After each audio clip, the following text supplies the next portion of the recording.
নবমীর মিনি ব্লগটা তোমাদের সাথে শেয়ার করাই হয়নি। নবমীতে আমি পরেছিলাম একটা রেড কালারের ওয়ান পিস, খুব সিম্পল, তবে ড্রেসটা আমার খুব পছন্দের। তোমরা বলো কেমন লাগছে। আর দুজনে সেদিন করেছিলাম টুইনিং।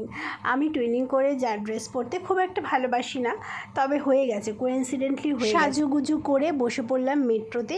আজকে চলে যাব সোজা সাউথ কলকাতাতে। সাউথ কলকাতার 3টে ঠাকুর দেখব, এটাই প্ল্যান ছিল। তবে প্ল্যানটা সাকসেসফুল হয়েছে। তবে আমরা ভেবেছিলাম 2-2:30টার মধ্যে বাড়ি পৌঁছে যাব, কিন্তু সেদিন 4টের সময় বাড়ি পৌঁছেছি জানো। যদিও বা অন্যান্য প্রত্যেক বছরই অষ্টমী নবমী দুদিনই আমরা হোল নাইট ঠাকুর দেখি, কিন্তু এবছর খুব একটা মনের জোরও নেই।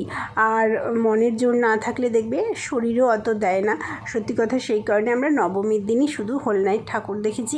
এত ভিড় হয়েছিল যে এই 3টে ঠাকুর দেখতে দেখতেই ভোর 4টে বেজে গেছিলো। তারপরে ঠাকুর দেখে রাস্তার ধারে একটা দোকানে বসে বিরিয়ানি খেয়ে বাড়ি চলে এসেছিলাম।